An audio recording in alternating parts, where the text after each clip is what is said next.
Hello, good morning, evening, or afternoon. My name is Walter Enrique Perez Leon, and today I'll be explaining you some topics we saw and we kept on our portfolio. We saw on unit number 9, and the topics I'll talk about today are zero conditional, first conditional, second conditional, third conditional. So, beginning with this, zero conditional. It is used to express general truths. We use it to express that if one thing happens, another one has a 100% chance to occur, okay? The structure of the zero conditional is if, then a sentence on present simple, then the comma, it is pretty important, okay? And then another sentence on present simple. And also there is another kind of structure we can use, and it is this one, okay? We have first the sentence on present simple, then if, then the sentence on present simple, the other one. If you noticed, in this structure that begins with if, we have the comma, and in this one, that we have the if between both sentences on present simple, we don't use comma because it is not necessary. So, having this explained, we have some examples. For example, if you heat water to 100 degrees, it boils. It is something that will always happen. If you heat water to 100 degrees, no matter anything, it will always boil. Another example, plants die if they don't get enough water. If you don't give enough water to a plant, it is obviously gonna die. It is something that always happens. If you don't give water to your plant, there is not a possibility that it isn't gonna die.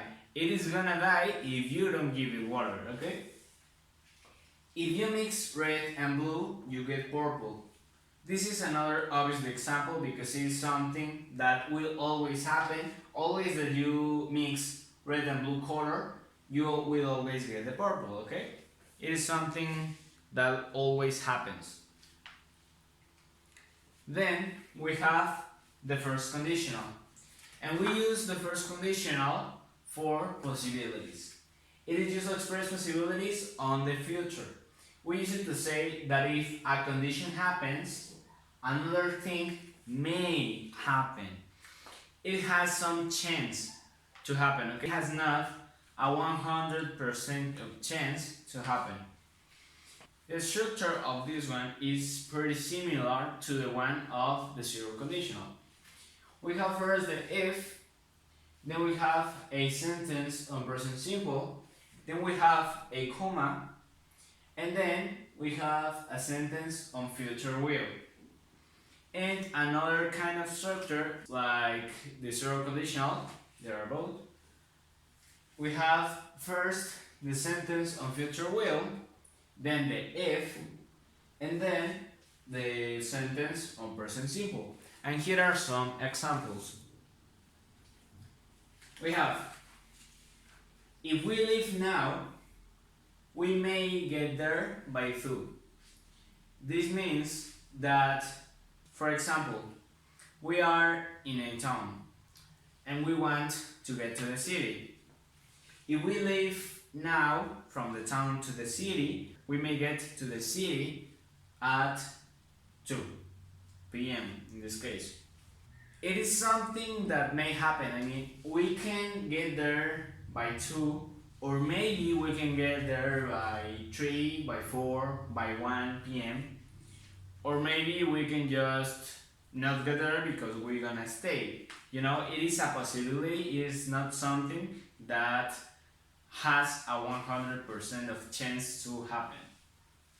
The second example, we have that if you treat him better, he will be nicer too. If you treat a friend better, he will be nicer too. But this has a possibility. I mean, it is not something that will happen because it will happen. It may not happen. For example, if I treat him better, he may be mad and he may not be nicer. So this is like a possibility. And finally, we have if you start singing, the others will join you. For example, you're on your class and the teacher say, "Hey, sing, okay? Hey, Juanita, you know to sing. Why don't you sing?" And then, if Juanita sings, because she sings well, the others may join her. It may happen that if Juanita begins singing, the other people on the classroom may join her, or they may not. This depends on various situations. Then we have the second conditional. And what does this says? It is used to express impossible situations on the present. We use it to express that if one thing happened on an unreal present, not in our real present, another one would happen on the same unreal present. It is also called unreal situations. The structure of this one is if, then a sentence on past simple, then a comma, and finally a sentence with would. Or, like the other conditionals, we can have it like this. First the sentence with would, then the if, and then the sentence on past simple. This is the same.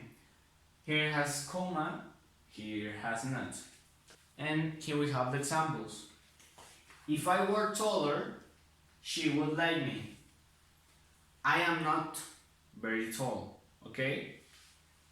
But if I were on an unreal situation, she would like me. And she doesn't. So I'm saying that if I were taller, but I am not, she would like me. But she doesn't. But she would if I were taller. Then, if I had children, I would teach them to dance. I don't have children, it is an unreal situation, but if I have, I would teach them to dance. I don't have, but if I had children, I would teach them to dance. And we have, if they were our children, we would let them go to the park. For example, we have a couple, okay? A couple on a park. Then this couple sees some children and they see that their parents didn't really want it to let them go to there, or they're discussing that they didn't want to let them go to the park. And then the couple say, "Hey, if they were children, but they aren't, we would let them go to the park. They aren't our children, but if they were on an unreal situation, we would also, in an unreal situation, let them go to a park."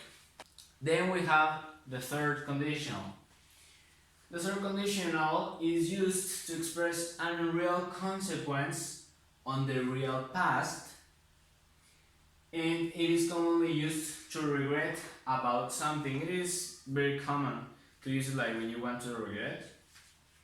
And if something that didn't happen had happened, another situation that didn't happen too would have happened.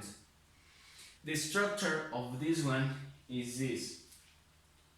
First, if, then a sentence on present perfect, then a comma, then the subject, then would, then have, and then a verb on participle. Or we can have it like this. First the subject, then would, then have, then the verb on past participle, then if, and then the sentence on past perfect. Just like this. If I had studied more, I would have passed the exam. I didn't study on the past. I failed the exam. That's what actually happened. But I'm saying, if I had studied more, but I didn't study, I would have passed the exam. I didn't pass it, neither. Another one, if we had more time, we would have visited Pompeii. We get to some place near to Pompeii, and we say this: we didn't have much time, so we couldn't visit Pompeii. But if we had more time, we would have visited Pompeii.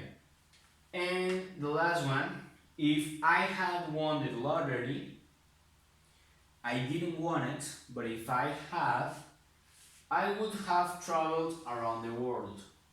I didn't won the lottery, neither I have traveled around the world.